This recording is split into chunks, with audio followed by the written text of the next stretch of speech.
नमस्कार दोस्तों, स्वागत है आपका हमारे YouTube चैनल हर चीज़ बेस्ट प्राइस पर। दोस्तों, ज़्यादातर तो मैं इस चैनल पे वीडियो जो बनाता हूँ वो इंश्योरेंस से संबंधित बनाता हूँ। बट ये मैं अपना एक खुद का एक्सपीरियंस आज इस वीडियो के ज़रिए शेयर कर रहा हूँ कि मुझे फिशर हुआ था 8 फरवरी 2020 को। दोस्तों, मैं ये वीडियो आज के दिन 30 सितंबर 2020 को इसलिए बना रहा हूँ कि मुझे ऐसा लगता है कि ये एक ऐसी बीमारी है जिसमें हम किसी से भी डिस्कस करना, किसी से भी बातचीत करना पसंद नहीं करते हैं और अंदर ही अंदर खुद ही घुट घुट कर मरने वाली स्थिति हो जाती है कुछ 15 से 20 दिन के लिए। तो फ्रेंड्स, मैं आज इस वीडियो के जरिए सिर्फ अपना एक्सपीरियंस शेयर कर रहा हूँ कि कैसे मैं फिशर से जल्दी बाहर आ गया था, क्या क्या मैंने उसमें किया। ये सारा मैं एक्सपीरियंस आपको शुरू से लेकर बिल्कुल आखिरी तक इसलिए शेयर कर रहा हूँ ताकि जो भी मेरे भाई या बहन इस बीमारी को अंदर ही अंदर बिना किसी से बात किए सह रहे हैं, उनको शायद कुछ आराम मिल सके इस वीडियो को सुनकर। तो फ्रेंड्स, चलते हैं। सबसे पहले 8 फरवरी 2020 को मैं अपनी फैमिली अपने बच्चों के साथ बाहर रेस्टोरेंट में खाना खाने गया था। वहाँ पर खाना खाया, एकदम बिना मिर्च वाली सब्जी ही मैं प्रेफर करता हूँ क्योंकि शुरू से मुझे ऐसा लगता है कि कुछ पिछले 5-6 सालों से मुझे पाइल्स की शिकायत है, बवासीर की, जो खूनी नहीं है। ये देखिए फ्रेंड्स, ये पाइल की शिकायत मुझे लगती है, एक्चुअल में ये नहीं थी, वो भी मैं इस वीडियो में थोड़ा सा आपको ब्रीफ में बता दूंगा। तो फ्रेंड, जैसे ही मैंने उधर होटल में खाना खाया, बिल्कुल बिना मिर्ची वाला खाना खाता हूँ मैं, और साधारण 3 रोटी खाई और घर आया। और शाम को जब मैं मल त्यागने के लिए टॉयलेट में गया तो टॉयलेट करने के बाद मुझे नीचे वाले स्थान पर बहुत ज़्यादा दर्द हुआ, बहुत ही तेज, जिसे जलन वाला दर्द कहते हैं, जो मुझे पाइल्स के कारण तो आज तक कभी भी नहीं हुआ था क्योंकि मैं अपने खाने पर पूरा ध्यान देता हूँ। बिना मिर्च की सब्जियाँ, घर पर जो भी फ्रूट सब्जी वही खाता हूँ, बाहर का खाना ज़्यादा पसंद नहीं करता हूँ, कोई फास्ट फूड नहीं खाता हूँ। तो मुझे इतना तो कंफर्म था पहले दिन कि ये कुछ ना कुछ अलग सी गड़बड़ हुई है। और वो जो जलन थी वो लगभग 5 से 6 घंटे चली। तो मतलब मैं शाम को अगर टॉयलेट गया तो रात को 11-12 बजे तक, जब तक मुझे नींद नहीं आई, वो जलन मुझे होती रही। मुझे थोड़ा सा कई बार ऐसा फील हुआ कि शायद पाइल्स के कारण कुछ ऐसा हो गया होगा। तो अगले दिन सुबह मैं उठता हूँ 9 फरवरी 2020 को। तो रूटीन में जैसे मैं उठते ही पानी पीकर और टॉयलेट के लिए जाता हूँ, तो जैसे ही मैं टॉयलेट से बाहर आया तो तब मुझे फिर वही महसूस हुआ। अब मुझे सुबह 10 बजे ऑफिस पहुंचना था, तो मैं अपने रूटीन से ऑफिस पहुंचा। तो देखिए दोस्तों, सुबह मैं लगभग 7 या 7:30 बजे टॉयलेट गया हूं और ऑफिस पहुंचने के बाद भी लगभग 12-12:30 बजे तक वो जलन और दर्द मुझे महसूस होती रही। इसके बाद दोस्तों देखिए, वो जलन ठीक हुई तो मुझे लगा थोड़ा रिलीफ मिल गया है। तो मैंने रूटीन से अपना दोपहर का लंच किया ऑफिस में, शाम को आया, शाम को दोबारा जो भी रूटीन का मैं साधारण खाना खाया, फ्रूट खाया, रात को खाना खाया। तो दोबारा मेरी आदत है दिन में 2 बारी टॉयलेट जाने की। तो फ्रेंड्स, मैं खुद थोड़ा सा डरते हुए टॉयलेट गया और जैसे ही मैं गया और जाकर वापस आया तो मुझे फिर से एक बारी वही की वही स्थिति। रात को 8 बजे टॉयलेट गया हूँ तो रात के 1-2 बज गए वो जलन खत्म होते हुए। इतना तो मुझे समझ आ गया था कि ये पाइल्स जो भी मुझे महसूस हो रहा है पिछले 5-6 सालों से, जो भी मेरे नीचे एक छोटे से 2 दाने हैं, वो पाइल्स की वजह से तो ये एकदम से जलन नहीं हुई है, ये कुछ और है। तो यह सोचकर मैं अगले दिन सुबह उठा 10 फरवरी 2020 को। सुबह उठते ही मैं टॉयलेट गया और मुझे कंफर्म था कि ये दोबारा से एक बारी जलन होगी, और बिल्कुल वही वैसे का वैसा रहा दोस्तों। जैसे ही मैं ऑफिस पहुंचा, 10 बजे अपना ऑफिस स्टार्ट किया और वो जलन चल रही है। सुबह 7 बजे से स्टार्ट हुई, 11-12 बज गए। तो नेचुरल है, अब मैं जैसे ही मुझे महसूस होने लगा कि ये कुछ और गड़बड़ है, तो मुझे आज पहली बार ऐसा महसूस हुआ कि ये जो भी पाइल्स की शिकायत है, ये कुछ और प्रॉब्लम है मुझे। आज मुझे उसको डॉक्टर को अच्छे से दिखाना ज़रूरी है। तो दोस्तों, मैं एक बड़े शहर में रहता हूँ, तो यहाँ पर अपोलो, फोर्टिस, बड़े से बड़े अच्छे से अच्छे अस्पताल हैं। तो जो नज़दीक का अपोलो बहुत बड़ा हॉस्पिटल है, वहाँ पर मैं चला गया। उधर जाकर रिसेप्शनिस्ट ने मुझे 920 रुपये की रसीद ली, 700 रुपये डॉक्टर की फ़ीस, 220 रुपये रजिस्ट्रेशन फ़ीस। तो मैंने उनसे बस यही कहा कि जो इस डिपार्टमेंट के सबसे हेड डॉक्टर है, सबसे ऊपर वाले, मैं उनसे ही दिखाना चाहता हूँ। तो फ्रेंड्स, 10 फरवरी 2020 को लगभग मैं हॉस्पिटल में बैठा हूँ 12-12:30 बजे के आसपास। आधे पौने घंटे बाद मेरी बारी आती है। डॉक्टर ने मुझे बुलाया। मुझे बिल्कुल भी एक्सपेक्टेड नहीं था कि चेकअप ऐसा होता है, काफ़ी शर्मनाक भी था। मतलब मैंने ऐसा एक्सपेक्टेशन मेरा नहीं था। तो डॉक्टर जैसे ही अंदर गया तो नर्स ने मुझे कहा कि पर्दा बंद करके पैंट उतार लीजिए। भाई और बहनों, प्लीज़ आप इस चीज़ को महसूस मत कीजिएगा, मैं अपना एक्सपीरियंस शेयर कर रहा हूँ, कुछ गलत बात नहीं है। डॉक्टर इसी तरह से ही चेकअप करते हैं।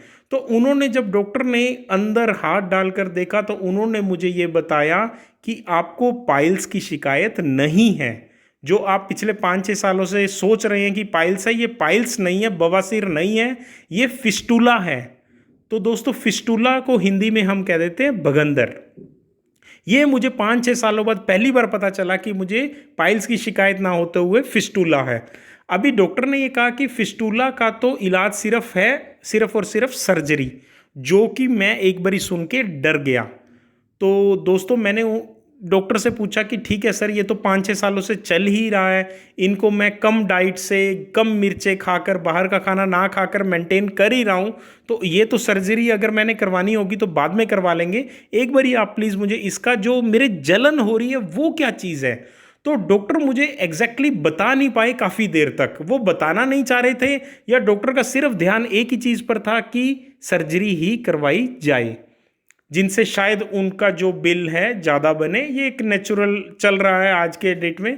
तो डॉक्टर ने मुझे फिर, जब मैं बार बार ही उनसे पूछ रहा था कि सर जो आज जलन है जो पिछले 2 दिन से चल रही है वो किस चीज़ की है, तो फाइनली डॉक्टर ने मुझे बताया कि आपके फिशर भी है।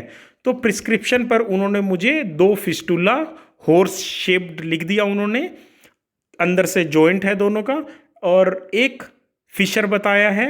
अभी मैं डॉक्टर से पूछ रहा हूँ कि सर ठीक है, फिस्टुला के लिए आप सर्जरी बोल रहे हैं, आप मुझे फिशर के लिए भी बता दीजिए, जो कि एक टेम्परेरी अभी जलन चल रही है। मुझे तो इतना भी नहीं पता था कि ये फिशर है। फिशर होता क्या है? तो डॉक्टर ने मुझे समझाया कि अंदर मल द्वार की जगह पर अंदर हमारे कट लग जाता है। जैसे दोस्तों, कई बार क्या होता है, उंगली पर, हाथ पर, पैर पर हमारे छोटा सा कट लग जाता है। तो वो क्या होता है, कट हमें उंगली पर दर्द करता है थोड़ा, बट जो हमारी गुदा द्वार, मल द्वार है, उसके अंदर जो है वो सेंसिटिव स्किन होती है, उसमें वो दर्द बहुत ही ज़्यादा वाली होती है, जिसमें जलन भी महसूस होगी 5 से 6 घंटे के लिए हर बार। तो डॉक्टर ने मुझे समझाया कि ये फिशर होता है। तो मैं डॉक्टर साहब से पूछ रहा था कि सर ठीक है, अब मैं आपके पास आया हूँ, तो आप प्लीज़ मुझे कोई दवाई लिख कर दे दीजिए इसकी, ताकि मेरा जो है दर्द थोड़ा कंट्रोल में हो, कुछ जलन जो है वो थोड़ी कंट्रोल में हो जाए, थोड़ी कम हो जाए। पर डॉक्टर साहब ने उसकी कोई भी दवाई नहीं लिखी, और उन्होंने सिर्फ यही बोला कि आप कल सुबह सर्जरी के लिए आ जाइए, हम इसको भी ठीक कर देंगे और उसको भी ठीक कर देंगे।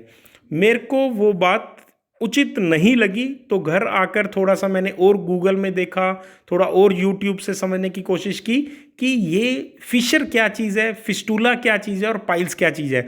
उस दिन पहली बार मुझे ये दोस्तों पता चला कि पाइल्स जो होती है वो एकदम अलग होती है। कई लोगों को खूनी बवासीर होती है, कईयों को नॉर्मल होती है, उसमें एक मस्सा टाइप या कुछ लटकी हुई स्किन होती है पाइल्स में। मुझे जो है वो फिस्टुला है। वो क्या होता है कि आपके गुदद्वार के अंदर और बाहर दोनों तरफ दाना हो जाता है, पिंपल स्टाइल, और दोनों चीज़ें अंदर से टनल के रूप में ज्वाइन हो जाती है। एक तरह की आप कह सकते हैं, एक धागा कह लीजिए या पाइप कह लीजिए या टनल कह लीजिए, अंदर से लेकर बाहर तक वो पूरी सुरंग अपनी बना लेती है। तो वो चीज़ मेरे एक्चुअली है। परंतु जो मेरा टेम्परेरी प्रॉब्लम जो बहुत ज़्यादा दिक्कत दे रही थी, वो तीसरी चीज़ है, वो होती है फिशर।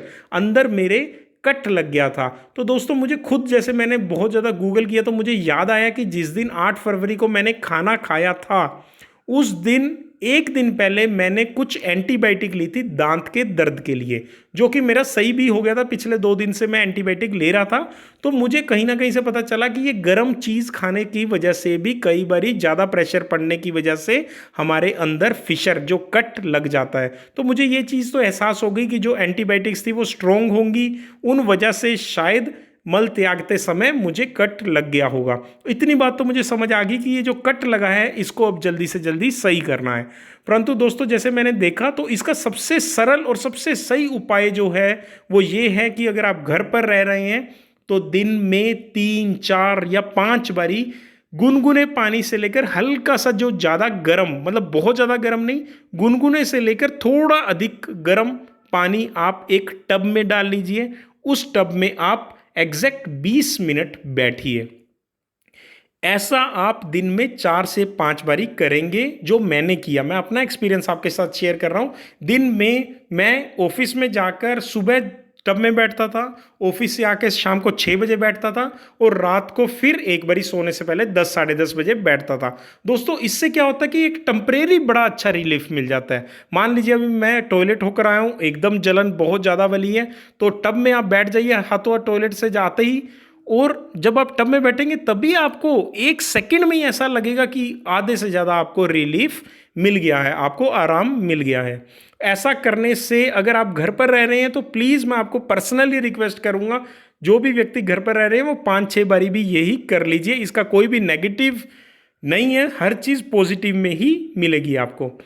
दूसरी चीज़, मैंने डॉक्टर से बार बार यही कहा था कि मुझे फिशर के लिए कोई दवाई लिख दीजिए, कुछ भी लिख दीजिए, तो उन्होंने फाइनली बहुत ज़्यादा जोर देने पर उन्होंने एक जेल लिख कर दे दी थी मुझे, ऑइंटमेंट, जो कि सिर्फ बाहर लगाने के लिए उन्होंने बोली थी, अंदर लगाने के लिए नहीं बोली।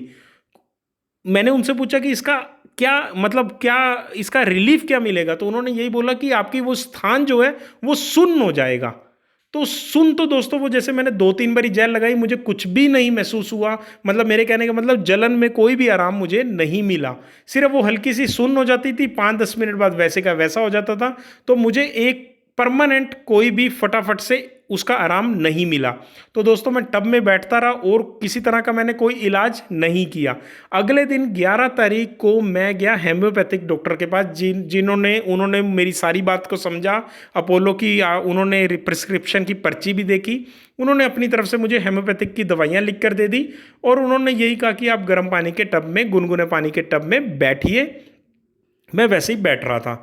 तो जैसे जैसे दिन निकले, 12 तारीख, 13 तारीख, 14 तारीख, 15 तारीख, मुझे ज़्यादा फर्क नहीं महसूस हो रहा था।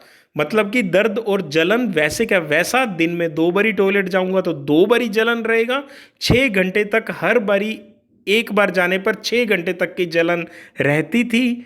अगर 3 बारी टॉयलेट चला गया गलती से तो 3 बारी 6 6 घंटे की जलन। तो मतलब मान लीजिए दिन में 24 घंटे में से 18 घंटे तो जलन में ही चले गए। तो एक ऐसा लगने लग गया था कि रोज ही मर रहे हैं और फिर नई जिंदगी अगले दिन जी रहे हैं। हर एक दिन ऐसा ही जा रहा था, टॉयलेट जाने को डर लगने लग गया था कि टॉयलेट ना जाऊं। जब 16 तारीख 17 तारीख के आसपास आई तो मेरे को एक चीज माइंड में खुद आई। दोस्तों वो ये चीज़ है, मैं आपको दिखाना चाहूंगा स्क्रीन पर, बोरोलीन।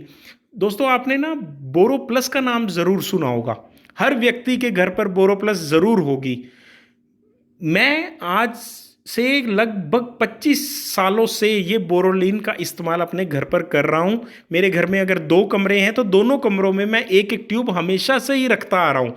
मेरे छोटे बच्चों को कभी भी हाथ पैर पर चोट लगती है, कट लगता है, मैं तुरंत उस पर बोरोलीन लगा देता हूँ। बोरोलीन लगाते ही सुबह तक आपको ये आराम मिल जाता है। जब भी आप बोरो प्लस लगाते हैं तो वो फर्क नहीं मिलता, बोरोलीन से जल्दी फर्क पड़ता है। ये एक एंटीसेप्टिक आयुर्वेदिक क्रीम है जो आपको हर एक मेडिकल स्टोर पर मिल जाएगी। इसकी किसी तरह की कोई एडवर्टाइजमेंट आपको टीवी पर जल्दी से नहीं दिखेगी। 38 रुपए की क्रीम है। अगर रात को कभी मेरे होठ या बच्चों के होठ फट जाते हैं, रात को हम इसे होठ पर लगाकर सोते हैं, सुबह 200% गारंटी के साथ आप भूल ही जाते हैं कि आपका होठ भी फटा था। तो इतनी ज़्यादा ये काम करने वाली एकदम आयुर्वेदिक क्रीम है। जैसे बोरोप्लस होती है, सेम वही चीज़ है। तो दोस्तों अचानक जो लगभग 16 17 18 तारीख के आसपास मुझे ये महसूस हुआ कि अगर अंदर कट लगा है तो क्यों ना इस क्रीम को मैं अंदर उंगली से डालने की कोशिश करूं, जहां पर मेरा कट है। अगर वो क्रीम वहां तक पहुंचती है तो क्या पता ये उधर काम कर जाए। तो दोस्तों रात को सोने से पहले लगभग 17 तारीख को मैंने ये कोशिश किया, अपने घुटनों के बल, जैसे अपने मुर्गा बनते हुए बैठते हैं जिस अवस्था में, वैसे मैं बैठा और उंगली से बहुत ज़्यादा क्रीम, मतलब अपने कह सकते हैं कि लगभग लगभग 1 या 2 इंच के बराबर मैंने क्रीम अपने हाथ पे ली, ताकि अगर आधी बार भी आ जाए तो कोई प्रॉब्लम नहीं है। उस क्रीम को मैंने अंदर लगाया। दोस्तों ये बताकर बहुत ही मुझे खुशी होती है इस बात को कि जैसे ही मैंने इस क्रीम को उधर लगाया, मतलब इसने असर तो भले बाद में धीरे धीरे किया हो, पर जो एक जलन होती है 6 घंटे के लिए, जैसे ही मैंने इस क्रीम को अंदर छुआ, वो कट पे लग भी गई, मुझे पता चल गया कि कट ज़्यादा अंदर, बहुत ज़्यादा अंदर नहीं था। जैसे ही ये बोरोलिन क्रीम उधर टच हुई, उसी सेकंड मेरी जलन रुक गई। मतलब मुझे ये कह सकते हैं कि 80% जलन रुक गई, और 20% तो कोई मायने रख ही नहीं रही थी।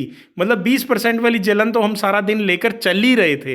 तो ऐसा महसूस हुआ कि एकदम से सही हो गया। मुझे बहुत खुशी हुई। रात को एकदम तुरंत से नींद आ गई क्योंकि जलन ही खत्म हो गई।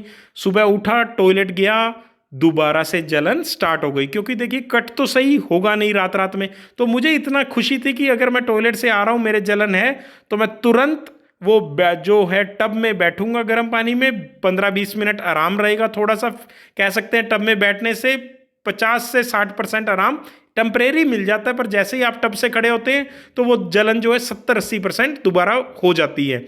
तो मैंने क्या किया, जैसे टब से बाहर आया, अपना नहाया धोया और फिर से क्रीम ऑफिस जाने से पहले लगा ली ये वाली बोरोलिन।